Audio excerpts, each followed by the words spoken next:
Sveiki, aš išmaniųjų ekspertas Karolis. Pasižiūrėkime drauge, kokie yra Samsung Galaxy Alpha privalumai. Dėžutėje mūsų laukia telefonas, įkroviklis, USB laidas ir ausinės. Samsung telefonai garsėja puikiais techniniais parametrais, tačiau išvaizdžiais juos retai kas pavadindavo. Panašu, kad teks keisti šią nuomonę. Alpha atrodo solidžiai, korpuso rėmelis iš aliuminio, galinė nugarėlė iš kokybiško plastiko, neslidi. Telefono dydis optimalus, taigi jį patogu nešiotis.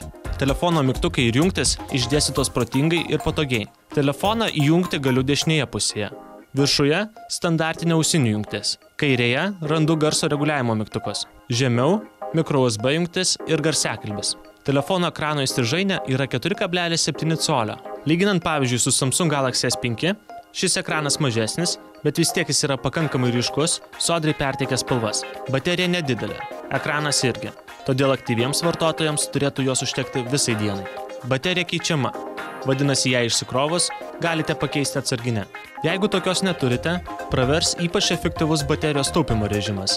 Jis išjungia beveik visas funkcijas, net ekrano spalvas, o telefonas su mažu energijos likučiu gali išlaikyti net kelias dienas.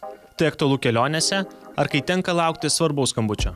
8 branduolių procesorius ir 2 GB darbinės atminties man leidžia naudotis visomis programėlėmis ir žaidimais be menkiausio strigimo. Telefono vidinė atmintis 32 GB, tačiau realiai vartotojai gali džiaugtis 25, nes dalį duomenų sunaudoja gamintojų įdiegta programinė įranga.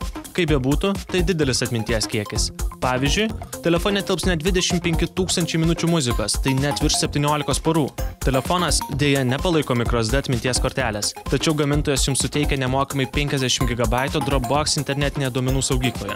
Kaip ir visose Samsung Galaxy telefonuose, čia randame operacinę sistemą Android. Gamintojas patobulino meniu ir valdymą. Jis tapo kiek paprastesnis ir patogesnis. Telefono meniu gausiai animuotas. Tai gražu, tačiau šiek tiek sumažina išmaniojo pajėgumą. Telefonas galėtų veikti dar greičiau, jei animacijos būtų mažiau. Samsung Galaxy Alpha turi ir išskirtinių funkcijų, pavyzdžiui, piršto atspaudo jutiklis. Jis susietas su pradžios, angliškai home mygtuku. Perbraukus pirštu, telefonas atpažįsta savininką ir atsirakina. Šią funkciją galiu naudoti ir prisijungdamas prie svetainių vietoj slaptažodžių įvedimo. Tiesa, jutiklis veikia ne taip sklandžiai kaip tarkim iPhone modeliuose. Dar viena naudinga įdomybė. Integruotas į telefoną širdies pulso matuoklis ir programėlė S-Health. Ji leidžia man sekti savo pažangą sportuojant. Be to, galiu sužinoti, kiek kalorijų sudeginau per treniruotę. Mano širdies pulsą Samsung Galaxy Alpha pamatavo gerai, o jei pamėgintume pamatuoti gyvūno. Deja, atlikti tai pridėjus jutiklį prie letinos nepavyks, bet prispaudus į tinkamoje vietoje prie krūtinės gali ir pasisekti. Mūsų matuoto šuns besto pulsas žemesnis už mano, kiek virš 50.